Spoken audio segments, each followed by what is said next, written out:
Oh. Om Namo Bhagavate Vasudevaya. Om Namo Bhagavate Vasudevaya. Om Namo Bhagavate Vasudevaya. Hare Krishna, Hare devotees. So today we'll be looking at chapter 3 of Srimad Bhagavad Gita, Karma Yoga. So we'll go through a summary of the two previous chapters. So in chapter 1, Krishna makes Arjuna confront his demons, and Arjuna feels weakness of heart, submitting to the Lord that he will not fight, giving many reasons. In chapter 2, Arjuna, realizing that the problem is much bigger than he can handle, surrenders to Krishna, and the Lord says, immediately takes him to the spiritual platform by explaining the difference between the body and the soul. Then the Lord explains his duty both from the worldly, bodily point of view, also from the Sanatan Dharma, soul point of view. And the Lord describes the person who is performing his duty perfectly, how he sits, controls his senses, how he walks, engages his senses in the service of the Lord, and how he talks, that he deals with the provocative situations. So this was chapter 1 and chapter 2. That is a summary of chapter 3. Krishna could have stopped at chapter 2 as he has given knowledge to Arjuna as to who he is and what he should do. However, Arjuna wanted the knowledge to turn into action. So for our benefit, he inquired from the Lord. So chapter 3 defines the practice of Karma Yoga, the technique of achieving spiritual connection with God through our daily work. The themes of this chapter are as follows. By acting for the pleasure of the Supreme without selfish motives, one can be liberated from the law of karma, action and reaction, and attain transcendental knowledge of the self and the Supreme. Karma kand activities are distinguished from karma yoga. Everyone must engage in some sort of activity in this material world. The actions can either bind one to this world or liberate one from it. Even someone may be liberated from this world through the practice of karma, bhakti yoga. Still, whilst in the world, they will continue to act to set an example. Finally, Anirudh also questions the Lord regards what impels one to commit sinful acts, and Krishna emphatically answers him. So we start reading the verses.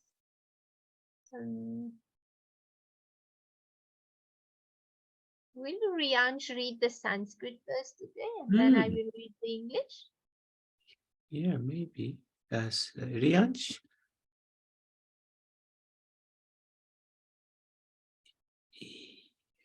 He might be indisposed at the moment.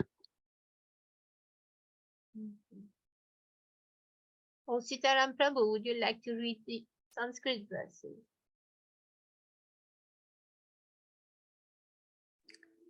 Hare Krishna, can anybody hear me? Okay, yes, Riyansh, we can hear you. Yes, Mataji. Will you read the Sanskrit? I will read the English. Okay, Mataji. Okay, go. Karma Yoga text 1. Arjuna Vacha Jayasi Chet Karmanaste Mata Bodhir Janardana Tat Kim Karmani Gore Mam Niyojayasi Keshava. Translation. Arjuna said, O Janardhan, O Keshava, why do you want to engage me in this ghastly warfare? If they think that intelligence is better than fruitive work. Vyamishrenev Vakyena Buddhi Mohayasi Vame Tadekam Vada Nishchitya Yena Shreyoham Aham Apnuyam. Translation. My intelligence is bewildered by your equivocal instructions. Therefore, please tell me decisively which will be the most beneficial for me. Next week. Shri Bhagavan Vacha Lokesmin Vividanishta Pura Prokta Maya Naga Jnana Yogena Sankyanam Karma Yogena Yoginam. Sensation. The Supreme Personality of Godhead said, O sinless Arjuna, I have already explained that there are two classes of men who try to realize the self. Some are inclined to understand it by empirical, philosophical speculation, and others by devotional service. Text 4. Na karma namanarambhan naishkamyam purushosnute nacha sanyasanadeva siddhim samadhi gacchati. Translation. Not by merely abstaining from work can one achieve freedom from reaction, nor by renunciation alone can one attain perfection. Text 5. Nahi kashanamapi jatu tishtati akarmakrit karyate yavasya karma sarva prakriti jerpune. Translation. Everyone is forced to act helplessly according to the qualities he has acquired from the moods of material nature. Therefore, no one can refrain from doing something, not even for a moment. Text 6.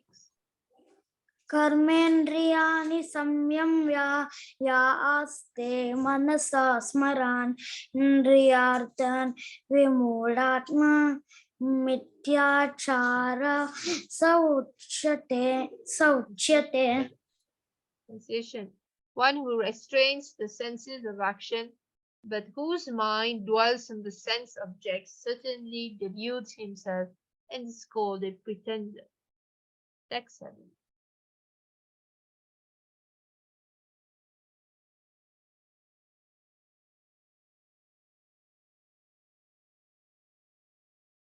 Riansh, you're muted. Yasva indriyani manasa niyamya rabatirjana karmendriyai karmayogam asakta sa vishishyate. Translation. On the other hand, if a sincere person tries to control the active senses by the mind and begins karma yoga in Krishna consciousness without attachment, he is by far superior. Text 8.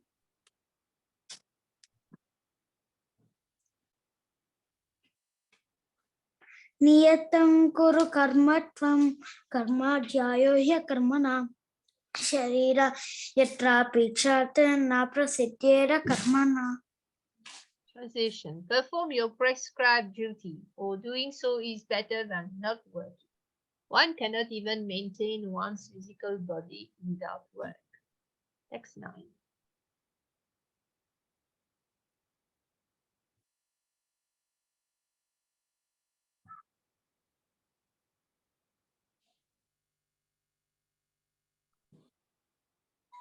Got here, Riansh. Yagnarthat karma no yantra loko yam karma bandana tadartam karma kaunteya mukta sangha samachara. Work done as a sacrifice for Vishnu has to be performed. Otherwise, work causes bondage in this material world. Therefore, O son of Kunti, perform your prescribed duties for his satisfaction, and in that way you will always remain free from bondage. A summary of verses 1 to 9. Arjuna displays the typical confusion of an immature spiritualist. He thinks spirituality means retirement from active life and the adoption of sannyas in a strict seclusion. Often the easiest response in times of difficulty is one of escapism. Worldly life entails awkward dealings with money, possessions, people, and career, to name a few. How can such a lifestyle be compatible with spiritual goals? Krishna explains that true renunciation doesn't entail abandonment of worldly duties, because we all will act anyway, but instead cultivate the mentality that one should act for the Lord's satisfaction. So, lesson 11, referring the results of one's daily work, money, knowledge, etc., to the Lord, knowing Him to be the ultimate enjoyer and controller, may be a state of renunciation beyond us at the moment. However, we can begin by offering our gratitude to the Lord and request Him to engage us in His seva. Just remind me of the what Guru Maharaj told me to do. So when I was studying classical music, he told me that I should engage my knowledge in the service of the Lord. So that had to do kirtan and bhajan and not to concentrate too much in classical music. So yeah, And you're engage fulfilling. and daily work in the service of the Lord. And you're fulfilling that order. Through the service that you have given me, Prabhuji. Thank you so much. No. You naturally inclined. It's very good. Very, very good. Yeah, and this verse number 9 is such an important verse. Krishna says that when one does any duty, it can be done as a sacrifice for Vishnu. Otherwise, it'll bind us to this world. So even our duties we can do for his satisfaction, free from bondage. So somehow, whatever our duty is, or whatever our nature is, we can dovetail that service to Krishna somehow, offer it to Krishna. And that will make that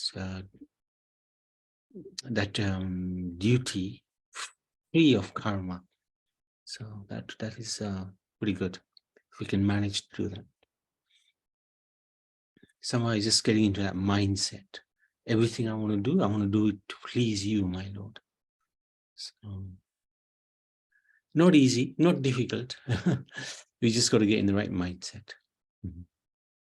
So, yeah, true, Prabhuji. Not easy, but yeah, we should try. It may be difficult, but we should keep on trying. Yeah. And we should have this desire also, and this keep it in mind that we have to serve the Lord, continuing to serve the Lord. So definitely the Lord helps us. Correct, yes. Yeah. He will always be there for us, yeah, for sure. Okay. Any feedback, Nani Ben or Papa Ben? Yes, it is. Yeah, we always try to start the day that everything we do is for Krishna and offer it. But then it escapes our mind. We forget about it. We get so much with our activities, and it is this idea of offering whatever we do for Krishna. It comes so now and again in our mind, but it's not constantly there present. This is the problem with our life. That's true. But you know, as you said, we start the day with that in our mind. That's a really good start, actually. That is a really good start. So don't be too disheartened. You know, during the day, sometimes it is a little tricky to remember the Lord. But if you start it well, that's half the battle, actually. So, and as you go through the day, just try to remember the Lord as much as possible. Every now and then, just in your mind or out loud, just Krishna. that also is good, you know, just to remember.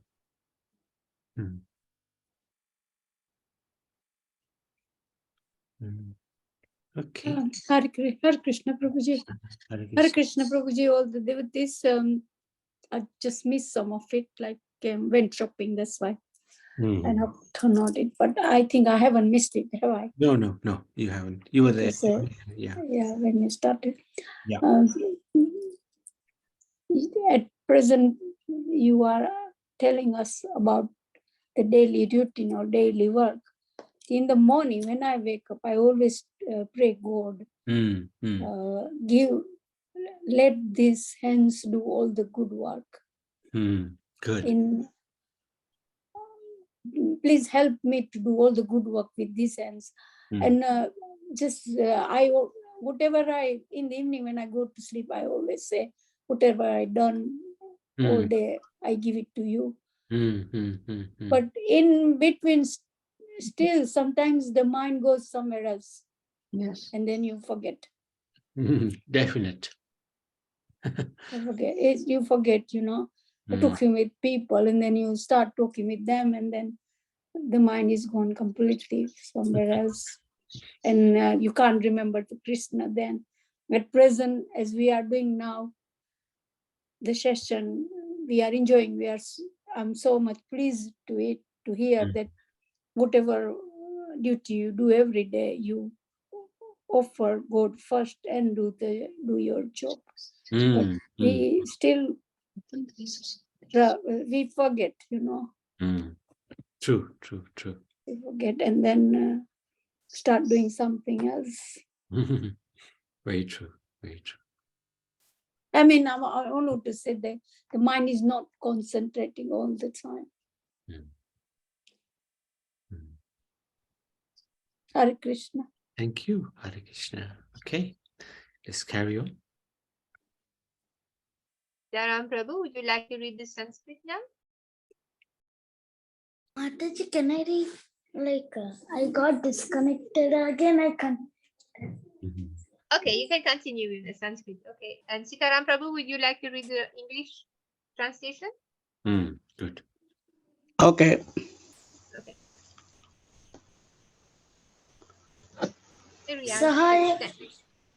Sahayagna praja shrishva purovacha prajapati anena prashavitya vishyadvam eshavospa ishtakamaduk. In the beginning of creation, the Lord of all creatures set forth generations of men and demigods, along with sacrifices for Vishnu, and blessed them by saying, "Be thou happy by this yajna, because its performance will bestow upon you everything desirable for living happily and achieving liberation." Text 11.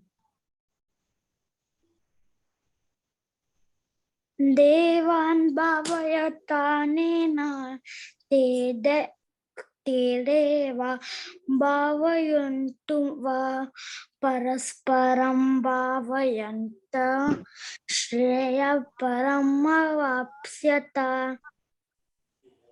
The demigods, being pleased with sacrifices, will also please you, and thus, by cooperation between men and demigods, prosperity will reign for all. 12. Ishtan bhogan hi vodeva dasyante yajna bhavita te datan apradayebhyo yovunte stena eva sa. In charge of the various necessities of life, the demigods, being satisfied by the performance of yajna, sacrifice, will supply all necessities to you. But he who enjoys such gift without offering them to the demigods in return is certainly a thief. Text 13. Yagna Shishta Santo Mochante Sarva Kilbishe Bunjante Te Tvagam Papa E Pachantyatmakaranat. The devotees of the Lord are released from all kinds of sins because they eat food which is offered first for sacrifice. As those who prepare food for personal sense enjoyment verily eat only sin. Text 14.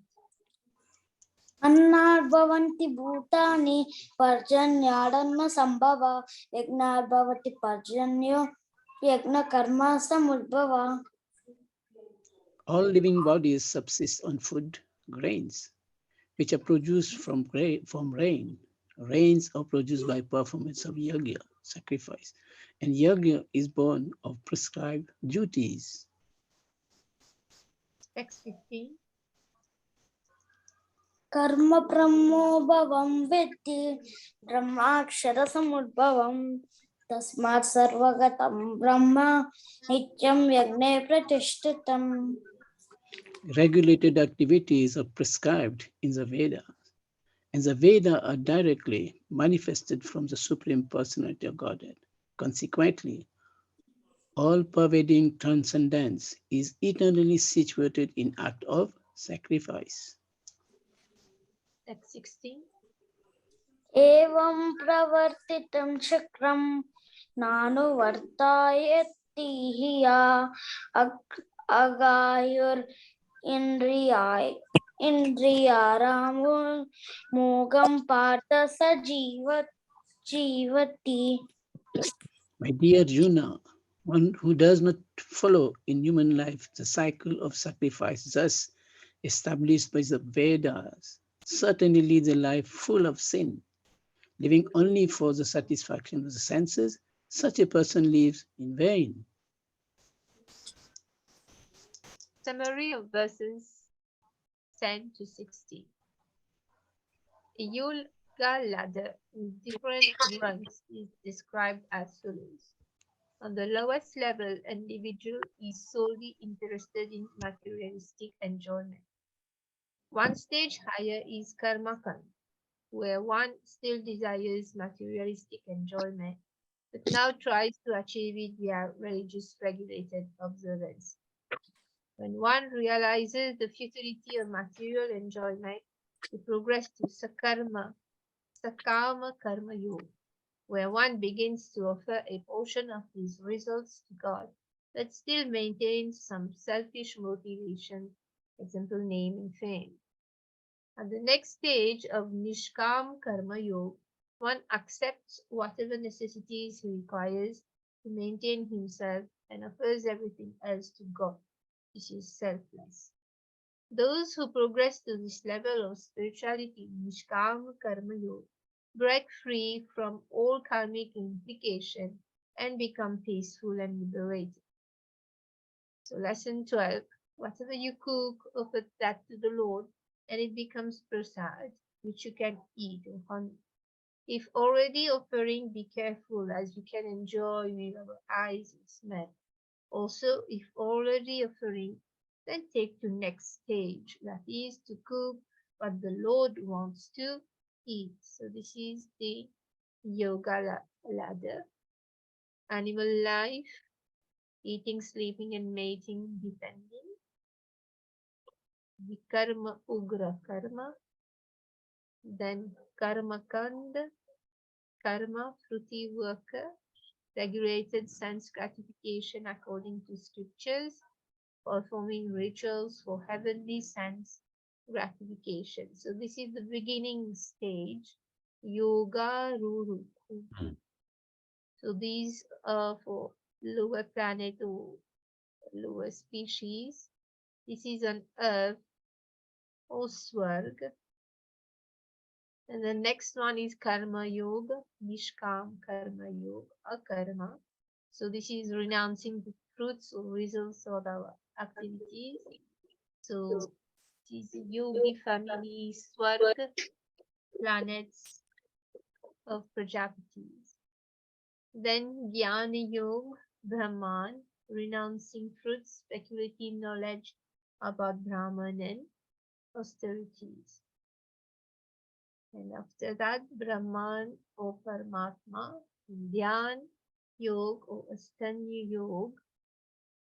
So it's renunciation, knowledge, control mind and sensory by Astanga Yoga or meditation and Paramatma. And then the most toughest And the ladder is Bhakti Yoga, loving devotional service to the Lord. So this is the ladder from karma, selfishness, to karma yoga, bhakti yoga, and to praying real love. So these will be sakarma and this will be nishkarma. So this is the ladder for spiritual progress. Good. And Bhakti Yoga is the easiest and fast track, the elevator back to the spiritual world.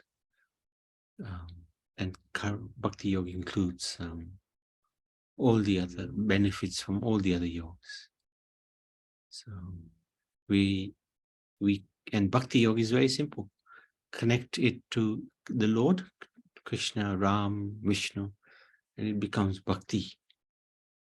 So Karma Yoga is where you're not you're doing your duty, but you're not attached to the result. That's great. But when we link it to God, when we link it to Krishna, so we do it as an offering to God, that becomes Bhakti. So Karma Yoga is great, but Bhakti Yoga is greater because you got that link with God. Karma Yoga, best they can do is go to heaven. That's it. But Bhakti Yoga, you go straight to the Supreme Lord. So Bhakti is always the preferred route.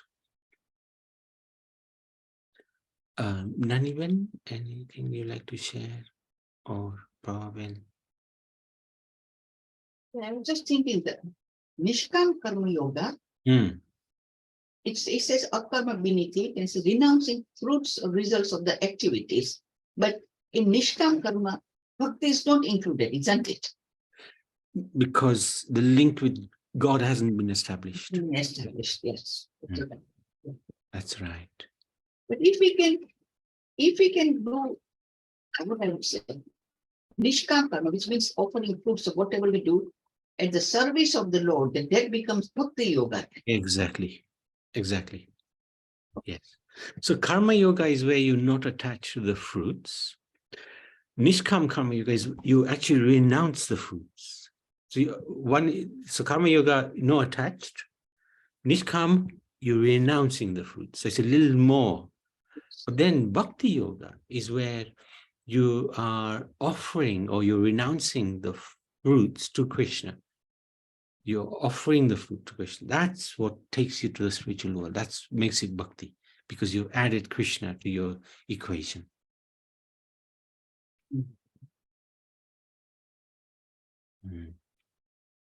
One thing which I always fail to understand is in Gnan Yoga, or those who are sort of like Gnan Yoga, those who are speculative, these people are sometimes they're very much advanced in their knowledge. Oh, very, very much. Yeah. They know the scriptures well, some of them. But they're so engrossed in the academic side of it. So they know it very, very well. But they may not perhaps understand the essence of it. They know the grammar, they know the Sanskrit, they know the all the different aspects of pronunciation and the meanings, but they're so engrossed in the detail, maybe they can't see the sort of overview picture, But yeah, some of them are very, very intelligent. Extreme. Jnani means.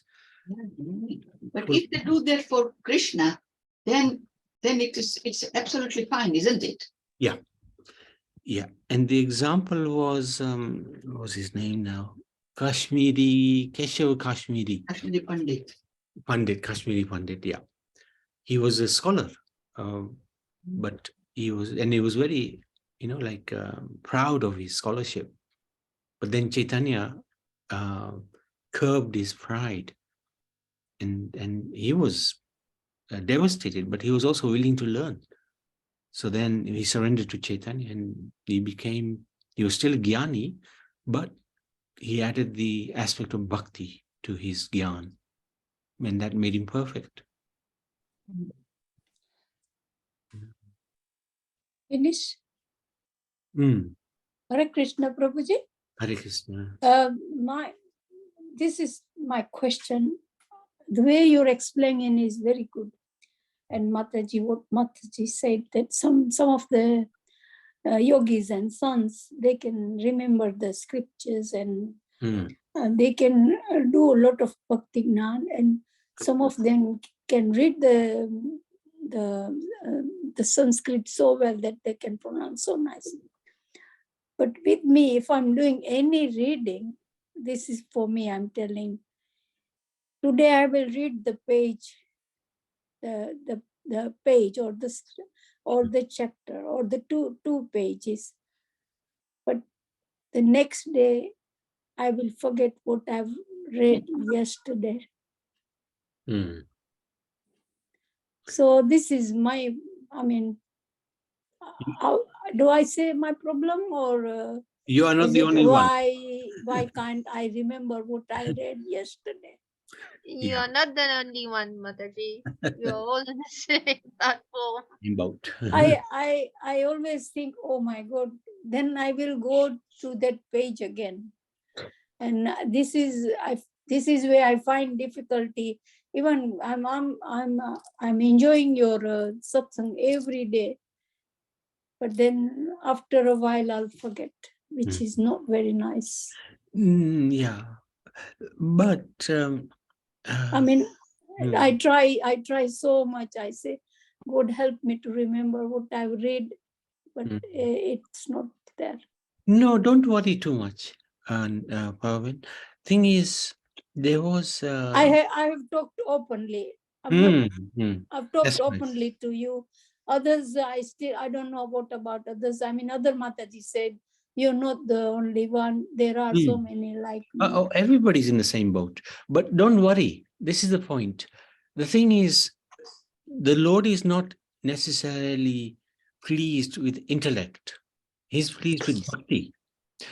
And there's an example. When Chaitanya Mahaprabhu went to South Bharat, he went to one temple where there were a lot of scholars, really highly intelligent. They knew the Bhagavad Gita backwards, But there was one man in that arena who couldn't read, he couldn't write. But he was only looking at the Bhagavad Gita, the front cover, and he was just crying. He was just crying. Right? Okay. Yeah. Chaitanya Mahaprabhu said to him, why are you crying? Because everybody was laughing at him, They were saying, oh, he doesn't know how to read, doesn't know how to write. He's a fool. Chaitanya Mahaprabhu said, why are you crying? I'm crying because my Lord, Krishna, has become the chariot driver of Arjuna. And I just find that so amazing. I can't believe it. My Lord has become the servant of his devotee. So that's why I'm crying. So then Chaitanya Mahaprabhu said, you are the real devotee, not all of these scholars. You are the real devotee. Because in his heart, he had such affection for God. Whereas these scholars, they were more proud of their intellect. Yes, Krishna is God, big deal, They weren't too bothered about love for Krishna. So this is the thing. Don't worry if we don't remember, don't understand. It doesn't matter. As long as we understand that we have to love Krishna and we love Krishna, we may be foolish. He will accept us as we are. And that is Thank you. That's very important. Thank you. Thank you for Thank you, Prabhuji. Thank you. Hare Krishna. Hare Krishna. I would like to just add one thing. Oh, of course. When we were kids, we were going to the temple, so we couldn't understand much thing. But my Mataji, she always said, "Oh no, you go. Whatever you think that you are not understanding, your soul is understanding everything. Your soul is hearing. The soul understands Sanskrit, understands English, understands everything. So you don't worry. You just go sit there and just try to listen. So one day, if God will help you, will bless you, then you will be able to understand everything. So for the time being, just go and do what God has said to do. So do your bhakti. Do whatever you think is bhakti, no problem. So just be in the temple, be in association with the devotees, Swami, Guru Maharaj, and everyone. So just continue, no matter what. And my Mataji, she didn't go to school much, and she could barely read English or Sanskrit, but she learned Hindi with her father, her Pitaji. So she could read Ramayana, and she could read little bit of the Sanskrit in Bhagavad Gita. But she couldn't understand much of the English. And even in the classes, she couldn't understand much, but she was going every Sunday, every day in the morning. If there is Bhagavatam class and Guru Maharaj was here, or the Swami Maharaj was here, she would go, she would attend, even though she couldn't understand everything. But she continued, and we were lucky that we were with her always. So yeah, no, it's good. I always remember that's what she was saying. You don't understand anything, no problem. Your soul is understand. So that's really big thing. Good. Yeah, makes sense. Yeah. Thank you, Mataji. Hare Krishna. Hare Krishna. Okay, so thank you so much. So we can stop there and then carry on tomorrow, right? Yeah. Well done. Bhagavad Gita ki jai. Jai.